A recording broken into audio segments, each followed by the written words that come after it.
नमस्कार, आप देख रहे हैं कम्युनिटी कॉल्स और अब वो समय है जब अपने दर्शकों को अपने साथ हम यहाँ पर शो में जोड़ते हैं। और हमारे साथ सबसे पहले मिस्टर DS रावत हैं, दिल्ली से फोन लाइन पर जुड़े हुए। मिस्टर रावत नमस्कार, क्या है आपका सवाल? नमस्कार मैडम, नमस्कार। जी। मैडम एक्चुअली ना मैं गोल्ड और सिल्वर में कुछ बाइंग के लिए सोच रहा था।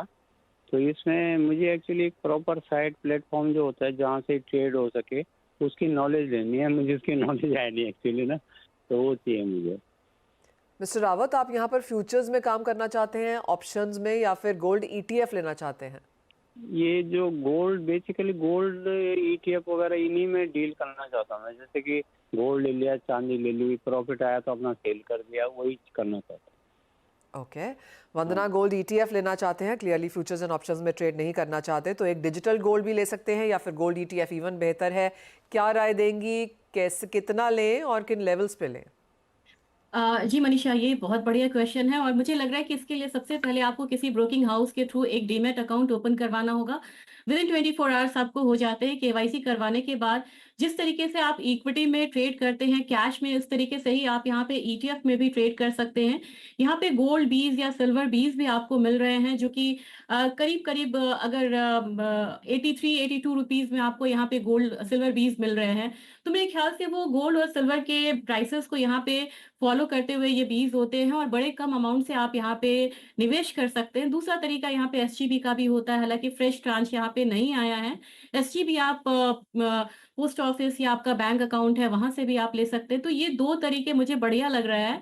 और लेवल्स की बात रही तो मुझे लग रहा है कि ये जो दोनों कमोडिटी हैं अभी बड़े बुलिश ट्रेंड में है। रिसेंटली हम लोगों ने एक फॉल आता हुआ देखा था, लेकिन फॉल के बाद फिर से एक अपसाइड जो है यहाँ पे देखने को मिल रहा है। तो मेरे ख्याल से 71,000 71,500 एक अच्छा लेवल है जहां पे आप ये बाइंग कर सकते हैं। बीज में भी बाइंग कर सकते हैं, ETF बाइंग आप यहाँ पे कर सकते हैं। दूसरी चीज ये है कि सिल्वर में मैं ज्यादा बुलिश हूँ। मुझे लग रहा है कि ये इंडस्ट्रियल डिमांड के साथ ये कमोडिटी आउट परफॉर्म कर सकती है गोल्ड को। तो यहाँ पे अगर आप 1 से 2 साल के टाइम होराइजन के साथ अगर आप निवेश करते हैं तो मेरे ख्याल से अच्छा खासा मुनाफा आपको यहाँ पे मिलना चाहिए। तो बहुत आसान तरीके से, आसानी से आप यहाँ पे जिस तरीके से इक्विटी में आप ट्रेड कर रहे हैं, अगर आपको इसका आइडिया है तो वहीं उसी प्लेटफॉर्म पे आप यहाँ पे ETF फीस ले सकते हैं।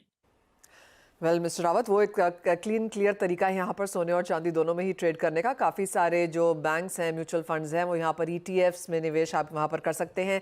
ये सारे के सारे इक्विटी मार्केट्स के तौर पे ही होते हैं और एक यूनिट यहाँ पर 1 ग्राम का होता है, तो इस लिहाज से आप यहाँ पर खरीद बेच कर सकते हैं। और जैसे वंदना जी ने बताया कि आप एक लॉन्गर टर्म अगर यहाँ पर व्यू रखेंगे तो सोने चांदी ने हमेशा यहाँ पर रिटर्न दिया ही है। इस साल की अगर बात करें तो सोना 20% ऊपर है और चांदी में करीबन 22% की तेज़ी।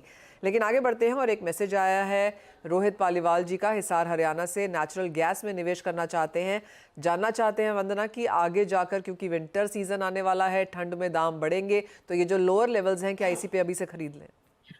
ये बहुत अच्छी स्ट्रैटेजी होगी यहाँ पे मनीषा। मुझे लग रहा है कि अगर क्रूड को देखें तो सारे यहाँ पे बैकवर्डेशन में हैं, लेकिन नेचुरल गैस के जितने भी फ्यूचर्स हैं सारे स्टीप कंटांगो में ट्रेड हो रहे हैं और यहाँ पे एक बेस फॉर्मेशन है। तो मेरे ख्याल से यहाँ पे जो अगर ये यहाँ से बाइंग करते भी हैं 180 के करीब, यहाँ पे मैं बाइंग रिकमेंडेशन दूंगी। मेरा फर्स्ट टारगेट 200 का होगा, सेकेंड टारगेट 240 का होगा। और ये मैं जो टाइम होराइजन होगा वो कम से कम मैं 2-3 महीने का लेके चल रही हूँ या विंटर्स का लेके चल रही हूँ। मुझे लग रहा है कि 240-250 तक प्राइसेस आएंगे और इसके लिए स्टॉप लॉस बहुत छोटा बनेगा। इनफैक्ट इनको 150 का भी स्टॉप लॉस लेते हैं तो वो काफी बढ़िया यहाँ पे रहेगा। और यूएस ने डिमांड सप्लाई को यहाँ पे बैलेंस करने के लिए उन्होंने कहा है कि वो प्रोडक्शन कट करेंगे नेचुरल गैस में। रिग काउंट्स ऑलरेडी यहाँ पे कम हो रहे हैं, तो मेरे ख्याल से एक बैलेंसिंग फैक्टर आ रहा है यहाँ पे और यहाँ से अच्छा बेस फॉर्मेशन होगा और अच्छी तेजी देखने को मिल सकती है नेचुरल गैस में। Fair point. एक और सवाल ले लेते हैं जो भी मैसेज पे आया है। राजश्री दारेकर हैं मुंबई से। 2 लॉट सोना इन्होंने 69,990 के लेवल्स पे खरीदा है।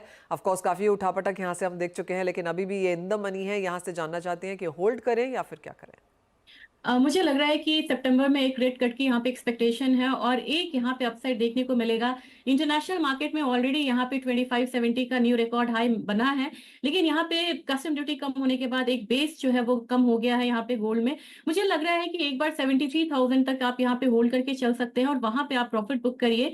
और मुझे सेफली लग रहा है कि यहाँ पे निकलना चाहिए। एक से ज्यादा आपकी पोजीशन यहाँ पे होल्डिंग है तो मैं बोलूंगी कि एक तो आप 72,500 से 73,000 के बीच में निकलिए और दूसरा जो है उसको आप होल्ड कर सकते हैं 74,000 तक के लेवल्स के लिए। ऑलराइट, तो राजश्री आप होल्ड करें और यहाँ से और तेजी की एक्सपेक्टेशन है। 1-1.5 महीना तो पक्के से होल्ड करें क्योंकि काफ़ी सारे इवेंट्स हैं जिसका फ़ायदा सोना उठा सकता है। वंदना, बहुत शुक्रिया हमारे साथ आज जुड़ने के लिए, तमाम स्ट्रैटेजीज के लिए और ऑफकोर्स दर्शकों की मदद भी करने के लिए। इसी के साथ एक ब्रेक का समय है, जब लौटेंगे तो लेकर आएंगे आवाज़ समाचार।